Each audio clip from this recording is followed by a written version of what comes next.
What's up, my YouTubers, and welcome to Prison Talk Tuesday. All right, so I have a few things to say for my intro first. One, the things I say in this video is not only the things based on my own opinion, but a few others as well. I will not be using names except for a few of my friends that I have made, but this is the raw truth, and so let's begin. What is up, my YouTubers? All right, Prison Talk Tuesday. It is week 1 of my Prison Talk. First topic is my arrest date. Well, I got arrested October 31st of 2023. What happened? Well, I had woke up at like 3:30 in the morning that, Halloween. My birthday was October 30th. I woke up at about 3:30 in the morning on Halloween.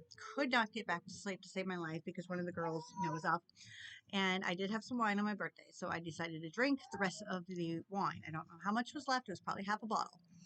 And got myself ready in the daytime. My mom came home from work and I went to go do plasma and I had to go to the grocery store to get dinner items. Well, obviously plasma would not take me if I would have had alcohol in my system, which, yes, I do admit I did have some alcohol in my system. So don't ever do that and don't lie to them that you. But anyways, so I was coming home from the grocery store and totally forgot that I had to go pick up my Jim's cousin's son, Luke, who was the 7-year-old who was living with us at the time. And so I went to go pull into a dirt road, like a off road side. It's not like a driveway, but it was something like that. Anyway, so I pulled in there, waited for the traffic to go, and backed up. Well, while I was trying to drive back to the school to go pick him up, I was putting groceries in my back seat. I know I should have stayed there at that spot and put my groceries in the back seat. I totally agree. But I was putting the groceries in my back seat, so driving like that while trying to put groceries in my back seat, it was yeah. And then my phone, because I had to get directions, slipped out of my hand and slipped underneath the where my feet are for driving. I don't like anything where my feet are when I drive. I can't even stand napkins there. And what did I do? What most people probably have done or do in that situation, automatically without thinking, went to go reach down and grab my phone. And of course, I was swerving all over the road. So there was a cop coming. I was driving, like, if I'm facing you, I was driving towards you. And the cop was going the opposite direction. They had pulled, no, I'm sorry. I was driving straight and the cop was like 2 or 3 cars behind me. And I guess he saw my car swerving all over the road and he came up and went to go around me, but he ended up, people started pulling over, but he ended up pulling me. So yeah, basically I told him, I know, because I just remember saying, I know. Now, remember that I was really, really tired at this point. This is probably like 1 o'clock in the afternoon by this time, or 2 o'clock in the afternoon at this time. I don't even know. It was about time to pick up Luke. Anyways, I guess it would be after 2, so maybe it was like 3:30. So I've been up for like 12 hours at this point on like almost no sleep and alcohol in my system and no food. I still had to pick up my medication that I didn't have my medication for 2 days. I was upping my dose to, I was on 35 milligrams and I was upping it to 75 milligrams and I still haven't had time to pick it up. So I was off my meds for 2 days as well. So yeah, it was a lot. Long story short, since I flipped out and I was, I was also still postpartum depressed. So I was flipping out and I ended up being a suicidal risk because I was hurting myself when I was getting arrested. And I guess with all of that, I had a panic attack and I had flipped out and I had started kicking the police vehicle while I was inside. Why did they not put me in the back seat? I will never know. But they put me in the front seat and I started kicking I was trying to kick out the windows. I was trying to get out of my handcuffs. I ended up kicking the dash cam off. Yeah, it was a mess. Then we went to the hospital because I was, like I said, a suicide risk. They had to draw my blood because I refused a breathalyzer. I absolutely refused one. And I mean, I was basically fighting the cops. I've never fought the cops before, ever. So I don't know what possessed me. I think I was just done. I have no idea. I think I just couldn't handle life in general. I have no idea. But so basically, after the hospital, they obviously took me to jail, and that took forever. I think by the time I even got back into um, this holding cell area from intake, I had been up for almost 20 some hours at this point, and it was just, oh, it was horrible.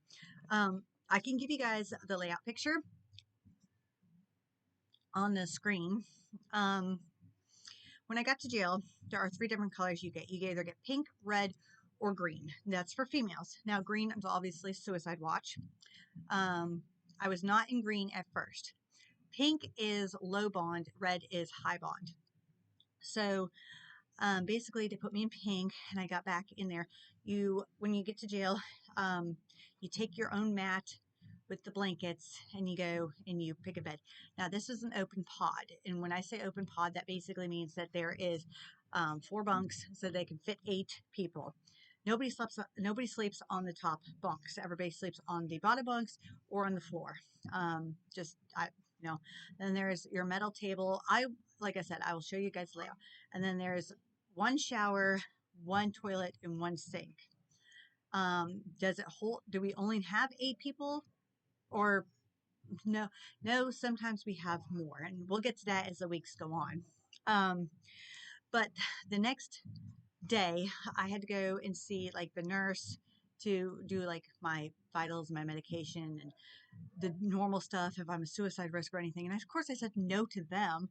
But since I said I was a risk, prior, and they put me in the hospital as a suicide risk, they did end up putting me in green for a 48 to 72-hour hold in jail. Um, all while, uh, my family was hysterical and everything else. I was not able to use the phone at first. I think I finally got a hold of everybody, and I don't really remember a lot of the phone calls at first, so I can't really tell you the details on that. But they were basically trying to figure out how to get me out, try to figure out how to get my bond. I think my bond at the time was, I think my bond was like 5,000, so it's 500 down payment, which you would think oh, $500, that's easy. No, when you don't have that money, you don't have that money. So my family's trying to figure out what to do, but I was in green, and I basically slept. I didn't eat. I pretended like I ate. What I would do is I would take my trays and I would dump all the food in the toilet and then flush them because I didn't want to eat. And I knew to get out of suicide watch faster, you have to pretend like you're eating and pretend like you're actually like functional. So if you guys ever go to jail and you end up in suicide watch, just act like, and you don't really want to, but that's just me. Once I did um, they had to have the psych come and do an evaluation to make sure I wasn't still on suicide watch. Once they did, and then I got in red this time, so because my bond was really really high. Oh, I did end up going to court in green. That was fun. So they had raised my bond to, I think it was 50,000. I want to say it was like 50,000. I don't remember. If I do find my paperwork, I will um, put it in the description below. But it was not a high bond at all. It might have been 25,000. I know, but because of my charges, I was charged with basically drinking and driving, obviously. But what set me into red was habitual, because this is 4 DWIs in 10 years. And I know I can understand the comments in this. My first one was in 2016. I had 2 in 2018, and then 1 in 2023. So you do the math.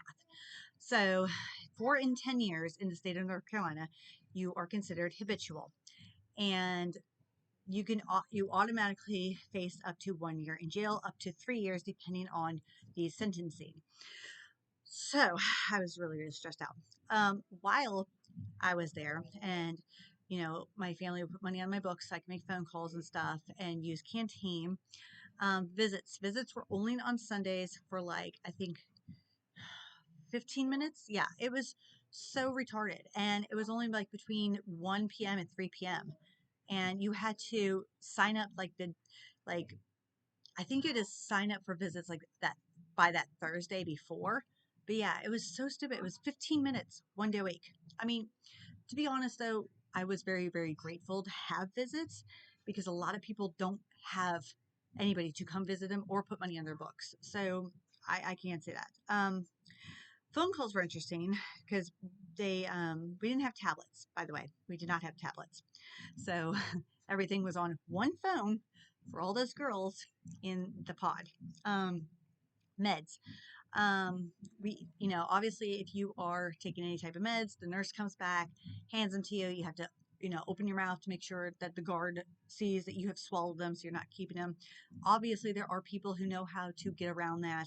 I'm not one of those people, but other people. So I don't know the details on how to do that personally. Did I learn the details?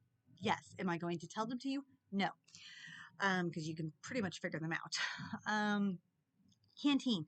Canteen was really interesting. Canteen in jail was, I won't say expensive, but it was obviously more than prison.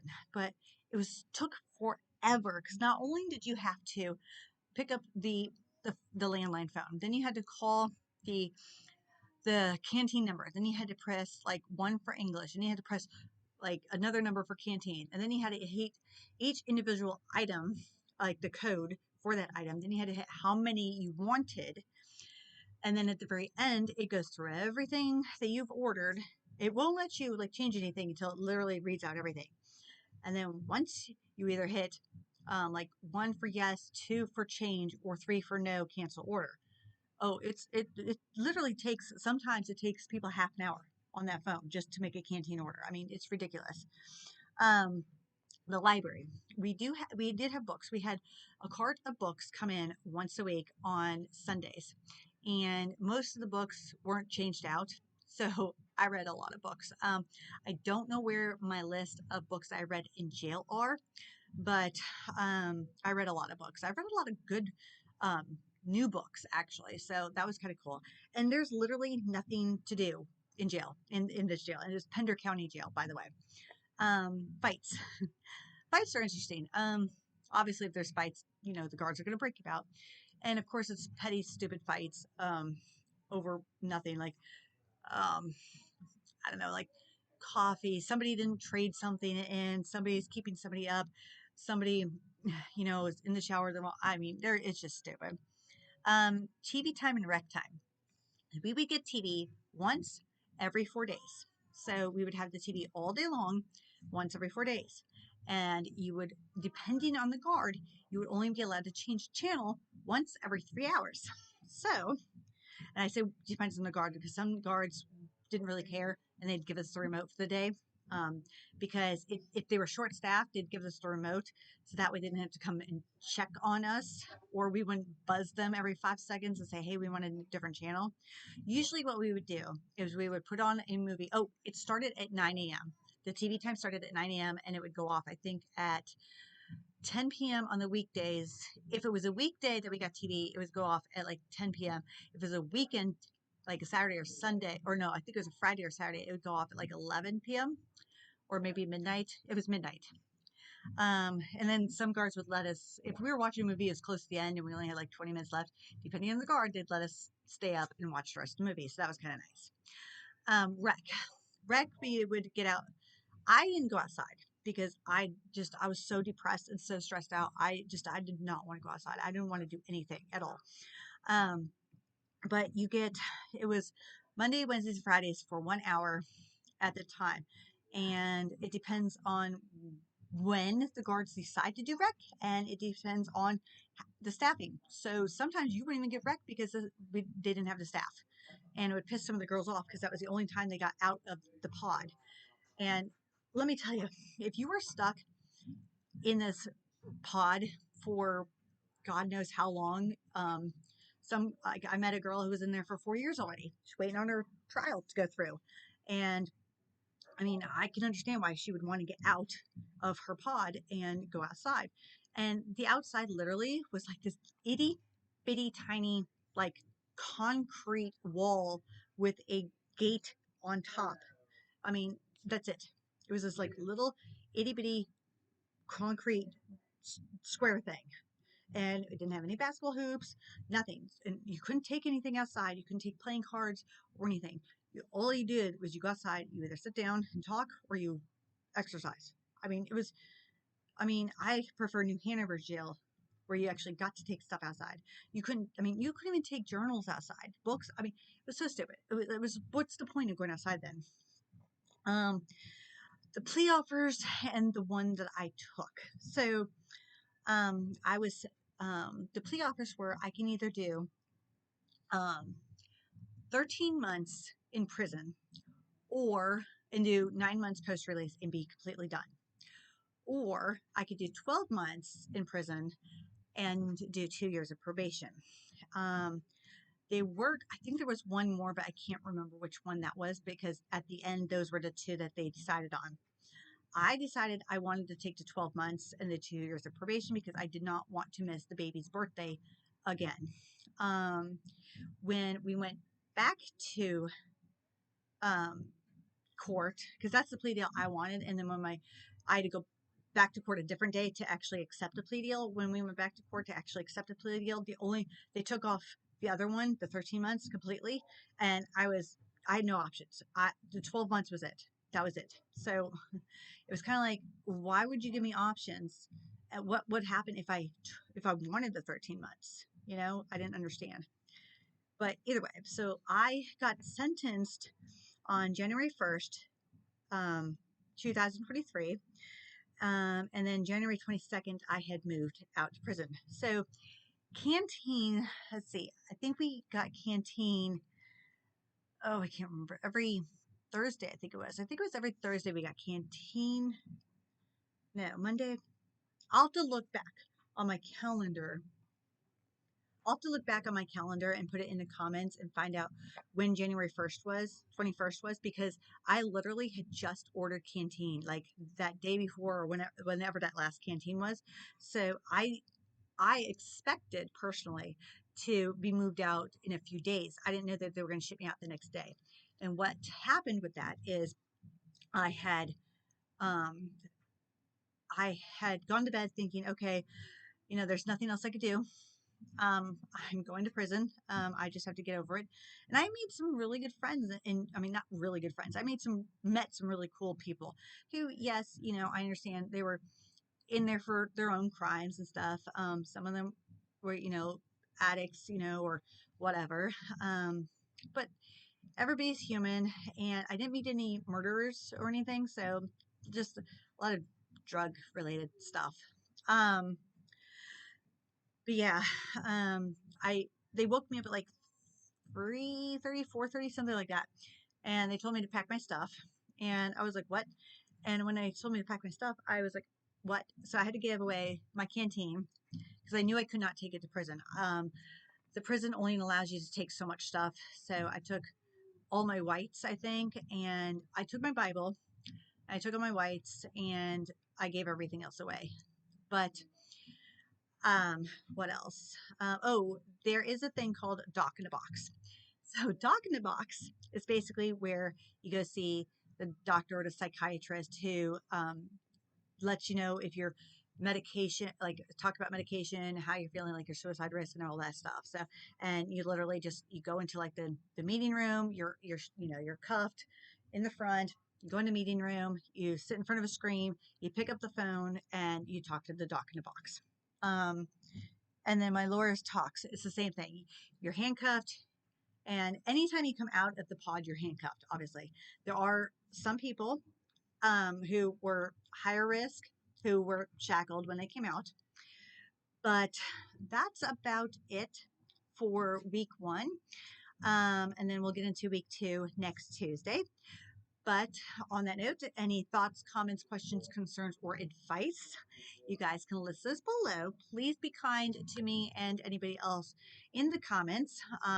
So far, like I said, if anybody has any questions about certain things, I will probably answer them in the upcoming videos. So make sure that you are subscribed to my channel, turned on that bell so you don't miss any of these videos, because I know I have a lot of people looking forward to my prison talk. But so far, this is just talking about Pender County's jail. And then prison will start next week. All right. On the night, you guys stay awesome. If you personally have been or know somebody who has been or is still currently incarcerated in North Carolina Correctional Institution for Women located in Raleigh, North Carolina, and would like to help do something about helping these women out, please like this video, comment below, and share this video. We need to be the voices on the outside to help these females. Please be kind to each other in the comments and stay awesome. Bye.